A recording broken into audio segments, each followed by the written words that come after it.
Hey, welcome to episode 40 of the Rebel podcast. I'm your host, Michael Dargy. Joining me on today's podcast is photographer Jeremy Fokins, and he shares the story of finding his passion and life's work as a photographer back when he was a professional dancer traveling the world. Yeah, dancer to photographer, and he's amazing. We talk about his last book, The Human Connection, his life as a photographer, teaching and inspiring others, and his advice on how to live your best life. I love it. Thank you to our sponsor, the Friday Sock Company. Check out FridaySocks.com and grab some ethically made, purposefully mismatched socks and have every day feel like a Friday. Please enjoy episode 40, Being Curious with Jeremy Fokins.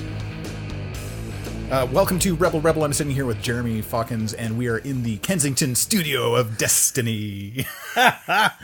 Destiny, I like that. How's it going, Jeremy? That was. I love it.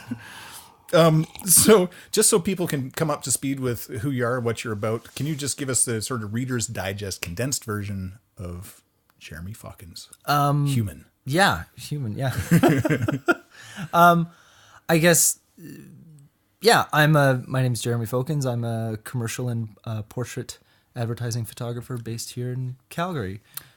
The title of, I guess, what I do as a career. Yeah, cool. Yeah. I just realized I pronounced your last name totally wrong. That is okay. People usually drop F-bombs in my last name. It's fair. It's been happening since kindergarten. I love it. Wow. It's good. Fokins. Correct. Wow. I'm so embarrassed now. Don't be. Okay, cool. So you're a photographer. And I mean, you're just not any guy that walks around shooting pictures on his iPhone, which I'm sure you're great at. I'm not, actually. It's cracked. It's broken. I can barely use it. Oh, man. But you're a proper photographer that goes and you go off and you do some pretty wild stuff. Portraits are kind of your thing. Yes. And just to, if I could just backpedal a bit, you have a book.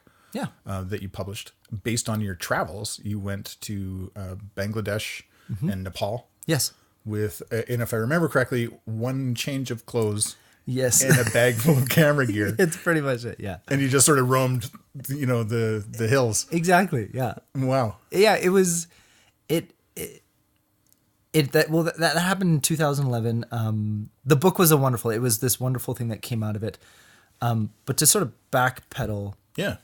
The whole intention of the trip really was just to create a body of work I was proud of.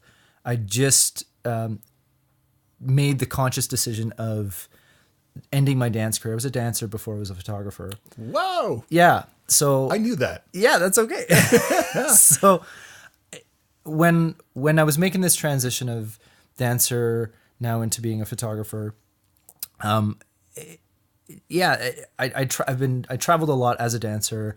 I worked overseas, worked on cruise ships, and got a real good sense of seeing the world. I think by the time I was 23, I'd been to over 35 countries. Whoa. Yeah, it was great. Like I had this, it was a wonderful career.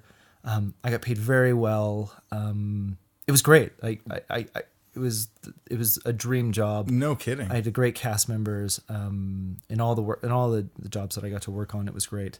But again, found photography, and when I made that transition, I was still trying to find my voice. Yeah. And what I wanted to shoot and how to shoot.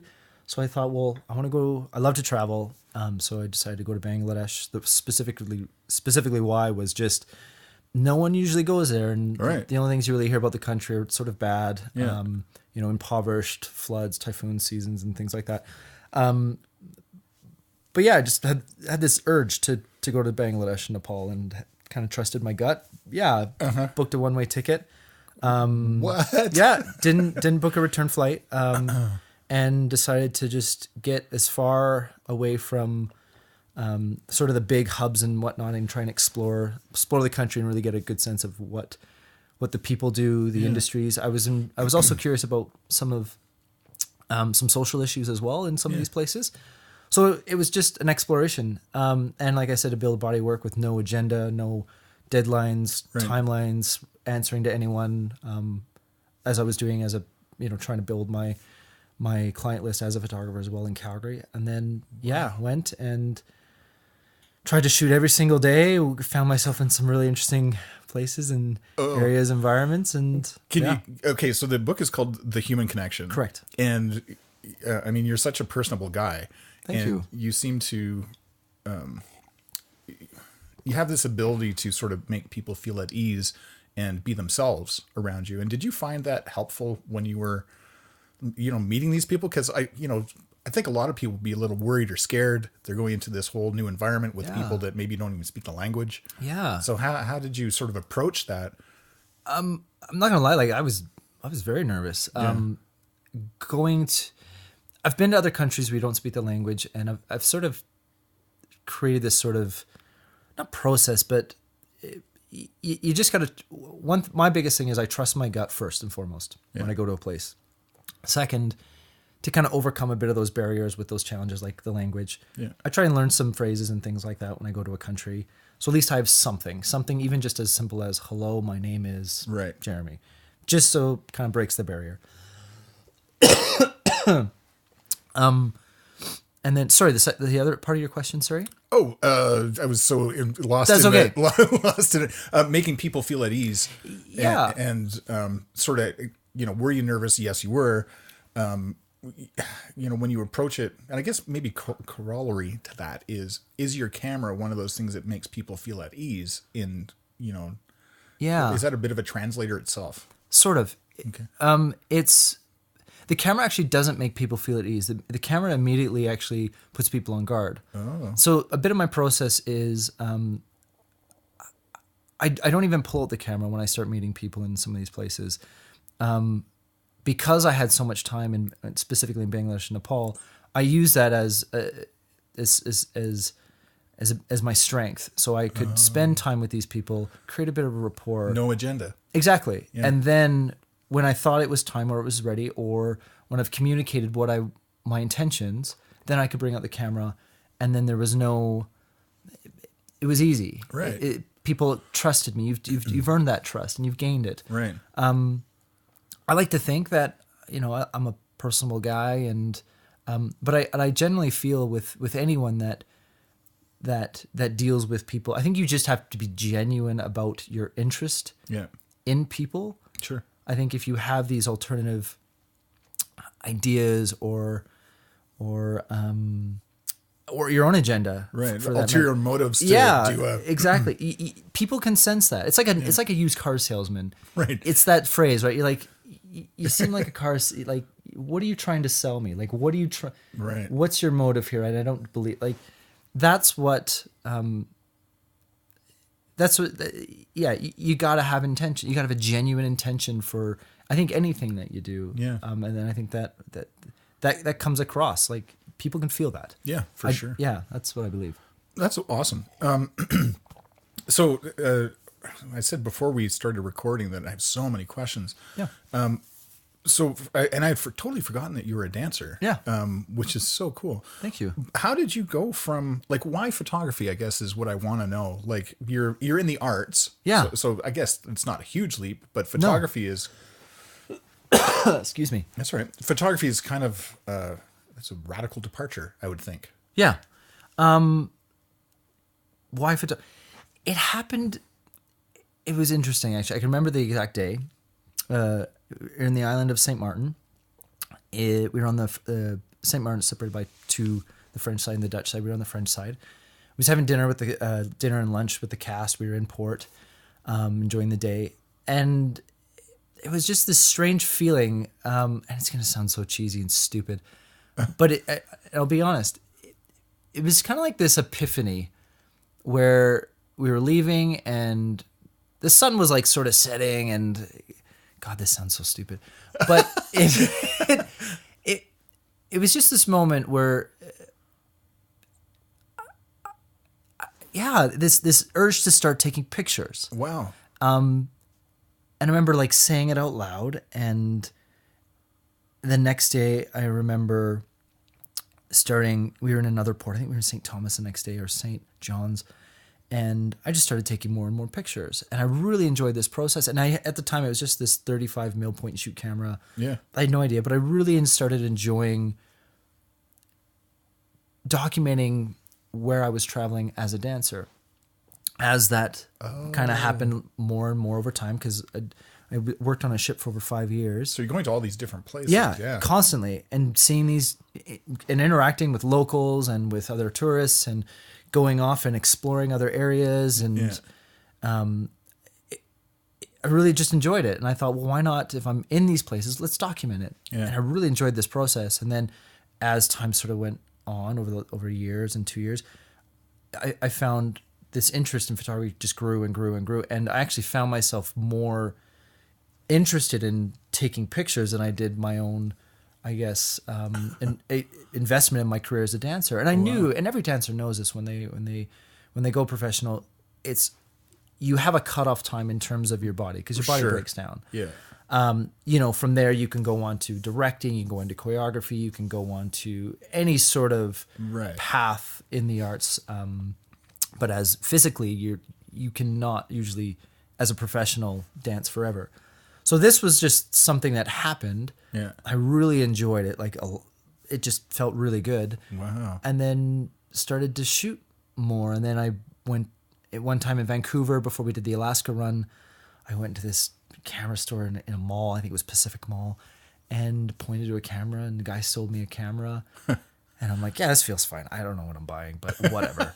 And started shooting more film and then exploring other types of rolls of film. And then it just sort of started snowballing. Yeah. Wow. So do you shoot film today, or you shoot digital? It's funny that you say that. Obviously when digital came out, then I started my own business and things like that. The industry's gone digital. So you had to shoot digital, especially with some of the demands of clients and turnaround times and things. And digital has far surpassed film in terms of the quality and the technology. It's amazing. It's absolutely incredible. However, I recently acquired some older film cameras that I've been finally getting back into, and I started shooting film as of probably not even 6 months ago, and it feels like picking up a camera for the first time again. Really? It's wonderful. Oh, cool. Yeah, me and my wife are going to Italy in March. And I'm not bringing my digital camera. I'm only bringing film. So. Oh my God. Well, because that's where my discovery of photography started, and it was with film. Right. Digital hadn't gone mainstream yet. Yeah, it was about a year before they first released that mass-produced. It was like a 3-pixel camera by Sony. I think it was like $1,500. Like I couldn't. And I remember someone. I had that camera. Yeah, someone in our cast bought one. It had a fixed lens. You couldn't swap out the lens at all. It was this clunky thing, and they took a picture, and you could see. You're like, oh my God! And you're just mind blown, right? And here I'm still shooting film. I'm like, God damn it! I don't have $1,500, but it was. I only got 24 shots. Yeah, exactly. I got to be really careful, but So film is, and there's been a whole new resurgence of film photographers out there now. Like there's a lot of people shooting film. There's new stores across Canada popping up that only service film developing and film. So cool. It's amazing. There's one even out in Longview. This guy has a camera store out there, and he has all these vintage camera shops. You should bring him on this show. Actually. Oh my God. I don't know him. I just heard about him. I'll find him. Please do. Yeah. Yeah. But yeah, it's great. Like it's wonderful to have that resurgence of this energy of what it was like to shoot film again, and advancing film. It's wonderful, right? Like I think back to the 80s when I was like, I had a proper camera. I had a film camera. And I remember taking the shot, planning the shot. Advancing the film. I got 23 exposures left. And fast forward to today, and you can just spray and pray, right? Yeah. You'll get one good one out of 1,000. Exactly. I'm sure. But even like that sound of the shutter, just the ka-chunk is just, right. Oh my God. It's wonderful. I love it. That's cool. Yeah. What's in your kit? Like, are you a Hasselblad guy? It's funny. That's the film camera I acquired as a Hassie. Really? Yeah. It's awesome. Oh my God. This machine is amazing. It's fully manual, so there's no batteries or anything. So it's all clockwork. Oh my God. It's the most beautiful piece of machinery. I baby it. It's great. Yeah, it deserves to be babied. It does. It's a 70-year-old camera and it's in beautiful man. condition. The glass is amazing. Anyway, sorry. That's answer your question. What's in the kit? Who cares about anything else? We're just talking about film at this time. It's passy. Yeah, exactly. A lot of stuff. I'm not a gear guy. I'm not. Oh. I don't like people talk about these new it literally goes right over my head. Oh, okay. To me, cameras are just tools. Yeah. They're just tools for taking pictures. But again, sorry to answer your question. I shoot Nikon. Yeah. When it comes to my glass, it's a variety of some Sigma lenses. My film camera, obviously, my Hassie. I just started testing on it. A Rolleiflex. I'm looking. That's kind of about with like some of my lighting equipment. I use some Pro Photo stuff. I use some other stuff. Yeah, whatever. Some stuff, here stuff. Yeah, whatever works, right? I'm not a devoted Gotcha. name brand guy. If it works and it gets my stuff done, then that's all I care about. I really do. That's awesome. Yeah. You were when you came over, you brought me this tabloid, which I just love. Thank you. And so I'll put links to all your stuff as well in the notes worries. here. But I mean, I don't know. There's something about the characters that you find. Yeah. Like how you're able to shoot them and sort of, and I guess it goes back to you being able to get people comfortable. Yeah. Because you really do see a lot of truth. Oh my God. Okay, I'll get back to that in a sec. You see a lot of truth in all the people that you see, whether you're shooting portraiture or whether you're shooting ads. Yep. There's just this element of truth that runs through it that I just love. Thank you. The Crow's Nest Coffee Company ad, I love. Thank you. How fun is that? It was great. It's a buddy of mine who owns the company. He runs. Oh, great. His name's Troy Masagers. He lives out in the Crow's Nest Pass. He runs he roasts his own coffee and obviously has his own coffee company. The one thing I love about Troy is he is a guy that loves to play outside. He has a pretty extensive background in I'm pretty sure he was in downhill biking. Correct me if I'm wrong. I'm about 95% sure. Yeah. But he backcountry skis. He lives to play outside. Oh, and he's living in the perfect place for it. Exactly. So when he's not roasting his coffee, he's out ski touring. Amazing. And he's awesome. And I loved his whole idea about why he went to the pass and things like that, and his background in downhill mountain biking and ski touring. And now he does these he's a trail runner / long distance ultra marathoner. Oh my goodness. He's just this machine. He's just a machine, and I have so much respect for the guy. And he had this tag that he has with his company called Fuel Your Adventure, and I just got thinking, I'm like, there's something there. Yeah. And he's taken me out mountain biking a few times in the past, and he just destroys me on the trails.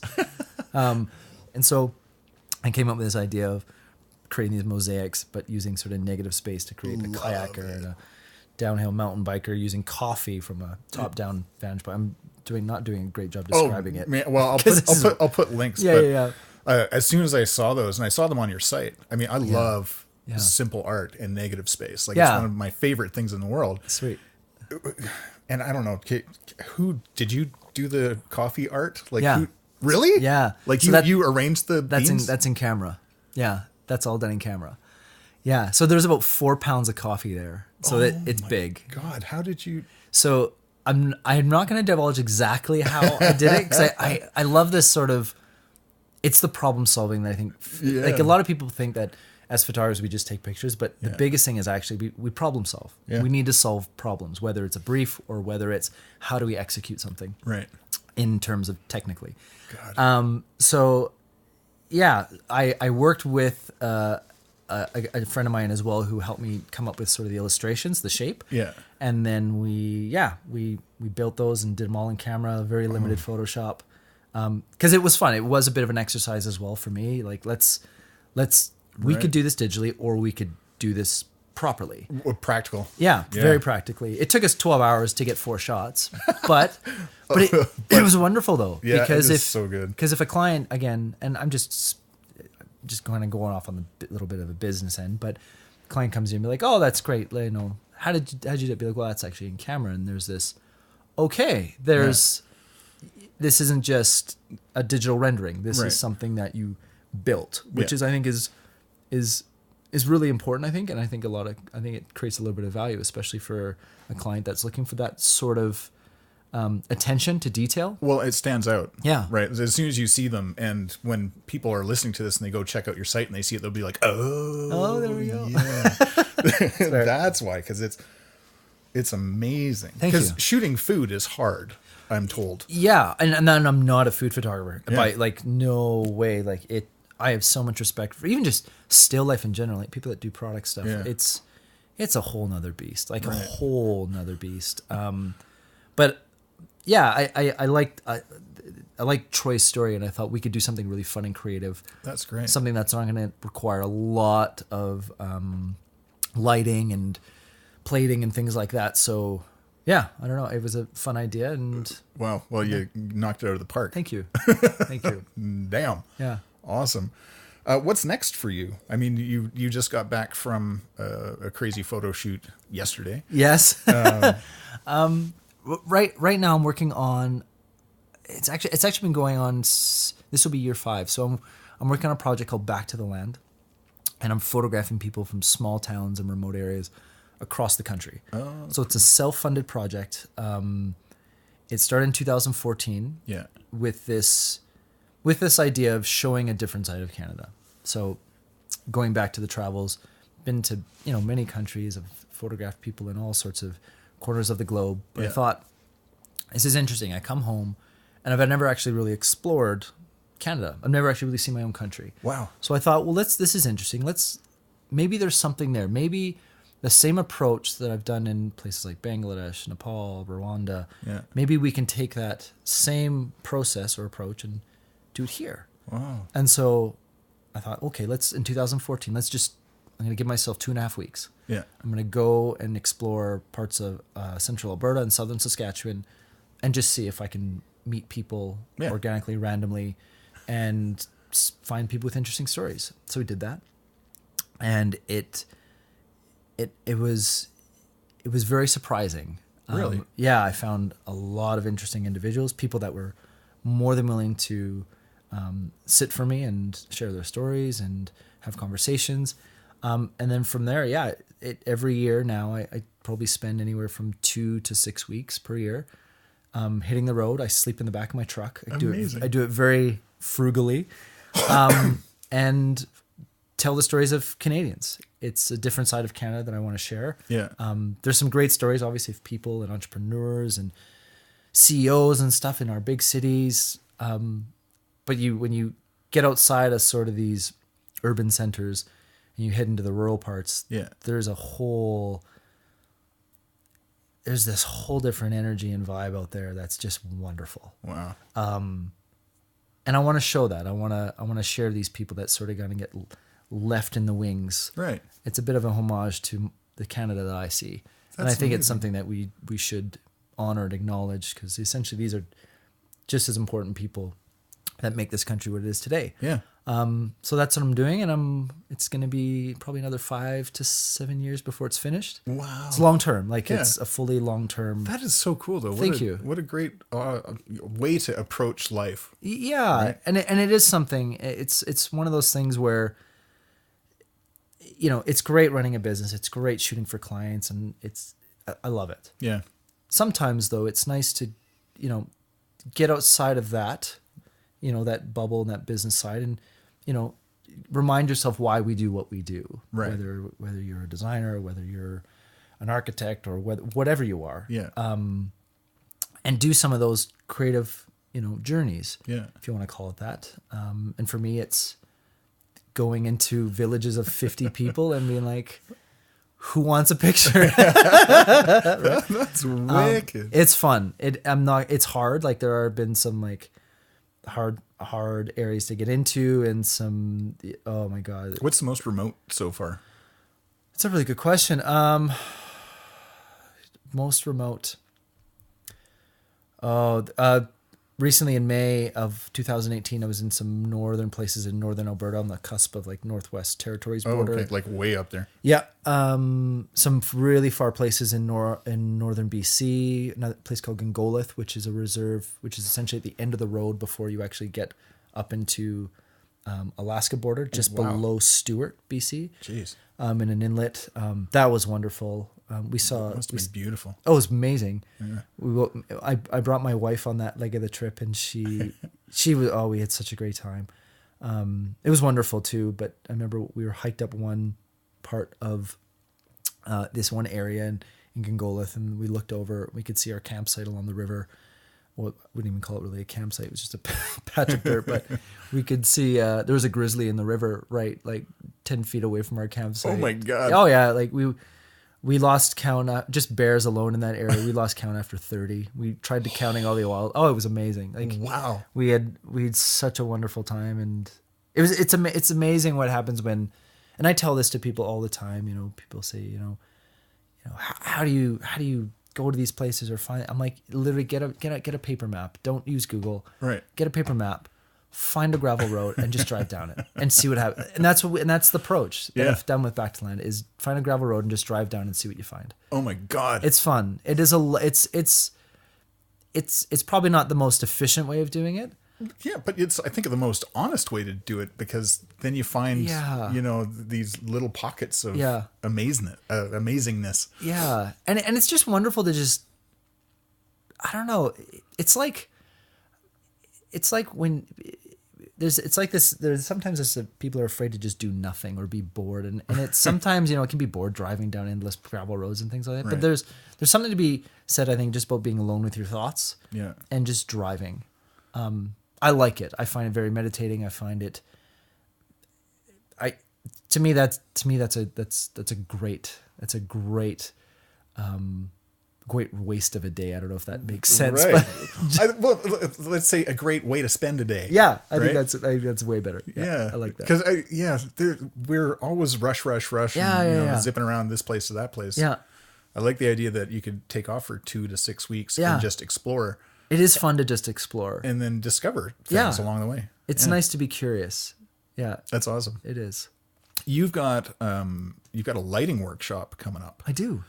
So we'll drop this before it happens. Oh, thank you. Yeah. And so one of the things that you'll notice, dear listeners, is your use of light and shadow is unbelievable. Thank you. And I had a look at your like the class itself, sort of the setup, and besides the obvious, what are you going to cover in that? Like, why should I go check it out? One thing I've always enjoyed. When I was a dancer, I enjoyed teaching. Yeah. It's something I actually enjoyed. And like when we were talking before this started with Trevor, and he's kind of one of those people I consider not just a teacher, but this person that can bring people out of. Kind of like a mentor. And completely above and beyond. And like I said, I really enjoyed the teaching aspect of just sharing some knowledge, whether it was with dance, but now with photography. Yeah. This is the second annual one, so this is my second time doing it. And for me, some of the things that I've seen when I was learning photography was always these demos and demonstrations, and there was never this hands-on. Right. And throughout my life, I'm a very hands-on person. School never agreed with me. I remember being grade 2 and hated school. Oh, I hated it. Grade 2 was a tough year, man. It was. But I just thought, like, this is just the most pointless thing. Why am I here? Why can't we be outside? Why can't we be using our hands? Why can't we just be... I don't know. Anyways, so I wanted to create something where people could actively learn by doing and experimenting and making mistakes and then reevaluating and then doing again, and this constant hands-on workshop, but with photography. Yeah. So I started it last year, and we do it annually, like I said, and I want to give people the opportunity to build a body of work that they're proud of. Amazing. So we hire professional talent. We get it all catered as well. So we're going to have lunch, and we'll do a little technical thing prior to the class as well, just to go over some technical things, because it is important. And then from there, we explore a bit of the creativity. We have various sort of backdrops and stations around the studio as well. So then people can rotate. They can use different types of lighting and gear and modifiers. So they have a plethora of equipment to use. It's more than they can handle, but it allows them to just explore. And that's what the workshop is. They work one-on-one with me as well. Amazing. So I jump from student to student, and if they have issues, then we ask questions.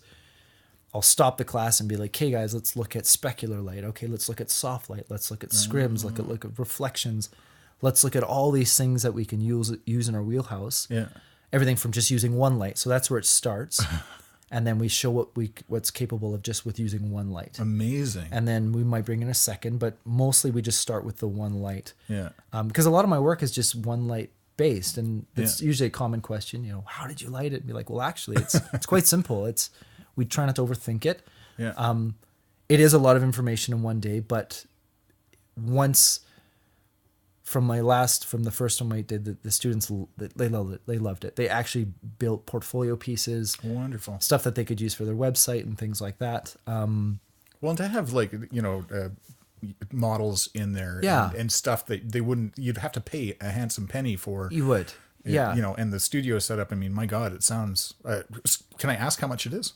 For the workshop? Yeah. Yeah, it's $550. Awesome. That's regular price. Yeah. Early bird admission is $500. Okay. So that we can get $50 off. And how many students? I'm only taking 12. Nice. Okay. Yeah. So we keep it small just so I have time to work one-on-one with people. Yeah. The reason we use professional talent as well is so people, another sort of hurdle that people struggle with sometimes is direction. Yeah. So using professional talent, they're used to having their picture taken. They can work with the photographer and be like, hey, do you like it like this? Rather than having this awkward person sitting in front of the camera. It just takes one more variable out of the equation so then people can really focus on the lighting and how to properly use all the tools that they have in the studio to create really good images for themselves and maybe start exploring the creativity side as well. What level of photographer should you be? Great question. Yeah. So you should have an understanding of your camera. You should know how to shoot in manual, understand aperture, shutter speed, ISO, that sort of thing. And then after that, it's pretty much, we'll pretty much teach you sort of the rest. Yeah. But the biggest thing is you want to understand how to light something. Right. We will be using some natural light stuff as well, which is really great. A studio, we have a nice front entryway where it has the most stunning natural light. So then we'll explore both things. So then we can see how we can manipulate natural light. Right. And then also we can shoot artificial light, studio lighting. Yeah. And then how we can combine both of them together. So if you're in specific situations. So it just gives them more tools in the kit. So if they, if they ever decide to set up their own photo shoot or start a business or pursue this sort of industry, they know what to expect, and they know how to come into these situations and know what to do. Awesome. That's the biggest thing. This isn't, like I said, this isn't watch the instructor shoot. Like, I'll give a quick 10-minute demo on how we do this. And then you're on your way. And I will be by your side the entire time. Awesome. Yeah, I'll have an assistant on set to help with the gear, so they're not struggling with gear. So we always have someone. Oh, great. Yeah, so that it's just focusing on learning how to light and then creating a body work you can be proud of, and then all the other little things, the experience like the food and having professional talent and everything. We'll take care of that as well. So, love it. Yeah, and free parking. So there you go. Yeah. Where is it happening? It's happening at our studio. So it's at our studio called Colony Studios. Oh, okay, cool. Yeah. And what part of Calgary is that? It's actually behind Crossroads Market, just off Blackfoot Trail and 8th Ave. Right by Loose Moose Theater. Yeah, just on top of the embankment up top there. Oh, sweet. Yeah, I think it's called Cash Casino now. It used to be called Frank Siskin's, but oh right, Century in it. Thank you. Yeah, Century there you Casino. Go. Ah, sweet. Yeah, cool. I know Calgary. You do. You do. Awesome. So one of the things I love about this particular podcast is there's people out in the world that are, oftentimes they're in transition to between one thing to another, or they're like, oh man, I can't do this job anymore. I just can't. I can't sit behind a desk. I can't answer a phone. Yeah. I've got this other thing inside of me that I need to do. So I call them rebels in waiting. Love it. And as a creative rebel yourself, Jeremy, what advice would you give to these rebels in waiting, and to how to break out and how to go from being a dancer to a amazing photographer, sought after photographer? Like, how do you see that? I mean, I think the biggest thing, trust your gut. Like, if you have this urge to like be a painter or a potter, anything, yeah, do it. Like it's, and I think it is, everyone's heard this before. Life is too short, but it is. Yeah. Like if you, excuse me, if you have this urge to do something, why wouldn't you? Why wouldn't you pursue that? Why not? Right. In terms of advice, you've made that step. Say you've made that step to becoming a photographer, and you've taken a course, or you just enjoyed walking and shooting film. Yeah. Explore that. Like, I think that's so wonderful. And if you want to make this a profession, if you want to go another step further, Yeah. I think the best advice, there's a couple things. One, look after your body. And I don't mean go to the gym. I mean actively take care of yourself, Yeah. both mentally and physically. Without that, you're going to burn. Yeah. Take time to pursue personal projects is my biggest thing. Yeah. It's really important. Have a bit of that balance. I keep hearing these like buzzwords like hustle and all this stuff. And I just think this pressure to just constantly be busy and letting your life being dictated by how many hours you put in a day just seems so ludicrous. Right. So ludicrous. And me and my wife are just sort of discovering this now, but we're not letting our busy times dictate when we sort of take vacations now anymore. Oh, good. So just last week, we kind of came up with the idea that we were just talking about, we never take vacation because we worry about what if this job comes in, or what if this. And so we said, stuff it. So we booked a 3-week trip to Italy, just like that. We just Awesome. yeah. Oh, And that must have felt great. it was great. It was kind of like, oh my goodness, we did that. But You can do that? you can, like, and you shouldn't be dictated by your job, and it doesn't make who you are, right? And this is all fun and said, I'm self-employed, and I don't have kids or anything, but you know what? I still see people doing it with kids, and Yeah. and you know what? If you got an interest in doing something, just do it.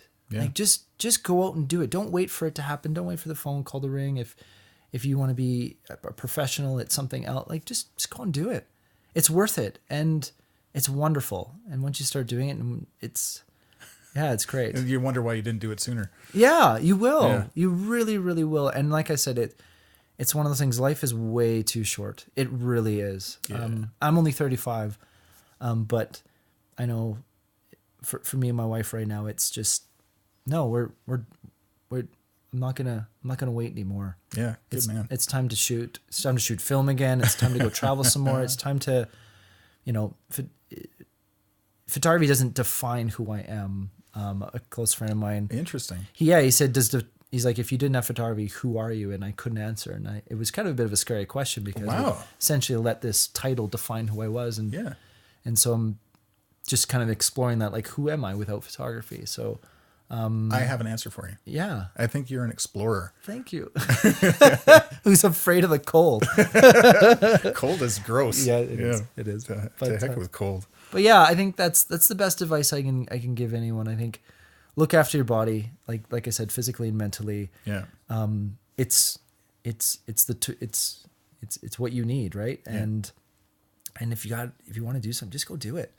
Literally, just go do it. Where are you going in Italy? Speaking of just going to go do it. It's a great question. Me and my wife are flying into Rome. We've booked a little Fun. Yeah, we're flying into Rome. We booked a little 3-day Airbnb just outside of sort of like the craziness. Yeah. And then we're just gonna take it from there. We have no plans. No agenda. None. We're just gonna see what happens, and that's how we like to do it. Dude, I love that. Yeah, it's nice, and I think, and I do tell people, it's the same thing with like driving down a gravel road and see what happens. Right. You'll be fine. Yeah. It's not like you're going into the middle of Kashmir and you're in like some political instability between regions, or see what happens. It's wonderful. You'll find a place to sleep. Don't worry, you'll be fine. What? You'll be fine. You can't do that, Jeremy. Yeah, of course you can. It's so much fun. That's awesome. It's wonderful to just not have a plan and to just let go. Wow. I always tell people just experience it and enjoy going for a walk and That's enjoy. inspiring. I don't know. But isn't that how we always used to do it though? Right. Like 20 years ago, didn't we? Before Uber and Airbnb and all this stuff. That's how we used to do it. Yeah. So I don't know. Man, that's cool. So no agenda. None. Explore the world. Yeah. Have fun. Explore just anything. Like just be curious. Yeah. I think that's maybe going back to that advice thing. It's good to be curious. Yeah. It's good to learn. It's a wonderful thing just to learn and realize you know nothing, which is kind of fun. Actually, it is. Yeah. It's a lot of fun. So just stumble across this little shop that is off the beaten path because you just decided to walk down that road instead of this road. You never know where it'll take you. That's amazing. Thank you. Jeremy, this has been so much fun. This has been rad. I love this. This is great. I can't wait to release this. So all the links for everything we talked about is going to be in the notes. Thank you so much for I don't want to do the crossword puzzle in this, but I want to do the crossword puzzle. It's supposed to be like field and touched. Please write all over it. Yeah. It's a newspaper. I love it so much. So thank you so much for the tabloid. Anytime. This is great. It's my pleasure. And thanks for coming on this cold day. Thanks for hearing me ramble. Hey, thanks for listening. In the next few episodes, you're going to meet Kevin Gray, an interior designer on a mission, Christopher Hunt, one of the founding members of the Black Radish Theatre Company, Adam Thompson, the owner of our sponsor, the Friday Sock Company, Lanchi Deck, motorcycle operations manager or mom at Too Cool Motorcycle School, and many others. So don't miss out. All these episodes are coming up. Subscribe wherever you get your favorite podcast.